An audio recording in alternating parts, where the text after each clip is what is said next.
Hi, welcome to this educational video. Today we are going to learn what are all the physical parts of a computer system. My name is Marco Guncay and I study the second semester of System Engineer on the Technical University of Machala. My technical English teacher is Mr. Clever Sarmiento and this is my project video. The theme of this video is the computer hardware. As we know, the desktop computer is conformed by a lot of parts that are connected between them. For example, here we have the monitor, the keyboard, the mouse, the ROM-coded CPU, but it's a case that contains all the important parts of our computer. The objectives of this presentation is to know each physical component of a computer system, to understand how they work on a computer, to know the matter and types of hardware parts. So, the computer hardware is the physical part of a computer, as distinguished from the computer software that executes or runs on the hardware. The hardware of a computer is infrequently changed, while software and data are modified frequently. The term soft refers to the really created modified operation. These are unlike the physical components between the computers, which are hard. Principal parts of a computer, we have the motherboard. The motherboard is the body or mainframe of the computer, through which all other components interface. It is the central circuit board making up a complex electronic system. A motherboard provides the electrical connections by which the other components of the system communicate. The motherboard includes many components such as the CPU, the RAM, the ROM, firmware, and internal and external uses. So, the motherboard we can understand as a giant chip that all the components are plugged in. So, this is what is inside the CPU, the Central Process Unit, is a component that can execute computer programs. It is sometimes referred as the brain of the computer. Now, to understand a little more how the CPU works, I have prepared a diagram. So, if we go inside to the CPU, we can see this.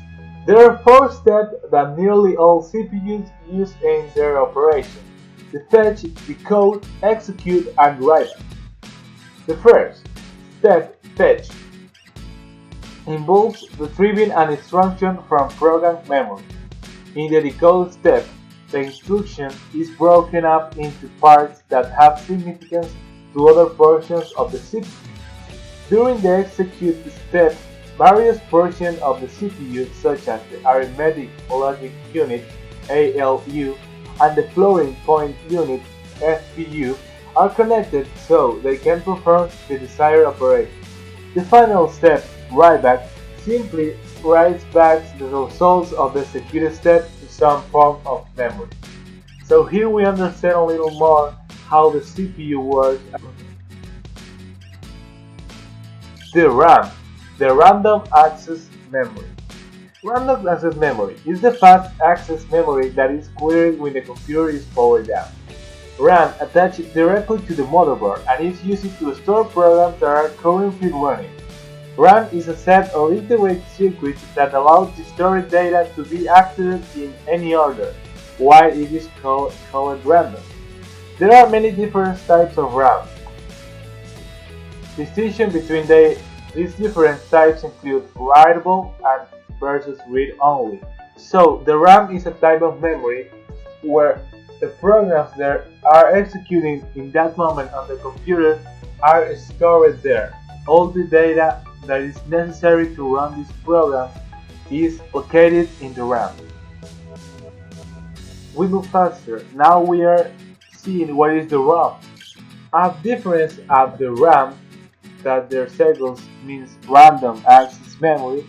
ROM means read-only memory. It's a memory that obviously can be only read. All is very difficult to change. what is in that memory. In this type of memory is where is stored the firmware of a computer. The firmware is a software that is built by the fabricant of a part of a computer that stores all the information needed to work. The data stored in this type of memory usually is very short compared to other kind of data units. Now we have the power supply, holds a transformer, voltage control, and usually a cooling fan. Converts about 120 volts of AC power to low voltage DC power for the internal components to use. Now, to understand what is the meaning of these components, we have to know that exist two kinds of electricity. We have the alternate and the digital. The alternate is the electricity that comes in our homes, and the digital is the voltage that use the digital machines, like the computers. So this transformation of energy is needed to be done, and that is the work of the power supply. As we can see in the image, there is a lot of cables coming out the power supply. That's because all that cables gives energy to all other components. Now, we have the internal storage. It's a hardware that keeps data inside the computer for later use and remains persistent even when the computer has no power. There are a few different types of internal storage. Hard disks are the most popular type of internal storage. Solid-state drives are growing in popularity slowly. A disk array controller is popular when you need more storage than a single hard disk at home. So this is the memory where the data is stored. Usually data that is going to be used later, so the computer can be shut down and this data remains. Now we have the removable media device. If you put in something in your computer and taking it out is most likely a form of removable media. There are many different removable media devices. The most popular are probably CD and DVD drives, which almost every computer these days has at least one. There are some new disc drives such as Blu-ray which can hold a much longer amount of information, but we always have the CD and DVD. There's all other kinds like the flash drive, external hard disks, but all these are kind of media to store that data that can be removed from the computer. Now we have the input and output device. The input device is any hardware device that sends data to the computer, allowing you to interact with the control of the computer. For example, we have the mouse, the keyboard, a microphone, a webcam, and a scanner. All these components can be used to give the computer information to work. And we have the output device. An output device is any peripheral that receives data from a computer, usually for display, presentation, or physical reproduction. For example, we have a printer, an output device that can make a hard copy of any information shown on your monitor. Another example of an output device is the computer monitor, which displays an image that is received from the computer. Monitors and printers are two of the most common output devices used with a computer. Also, we have the headphones and all these devices to, for example, hear sounds that come out from the computer. So, these are all the components that make a computer, like we have here.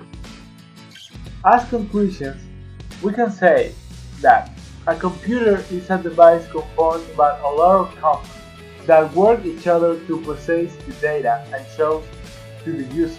Some of the components are to the view of the user and others are inside the case.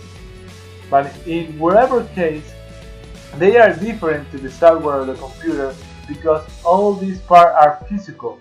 I hope that now you understand a little bit more of how a computer works.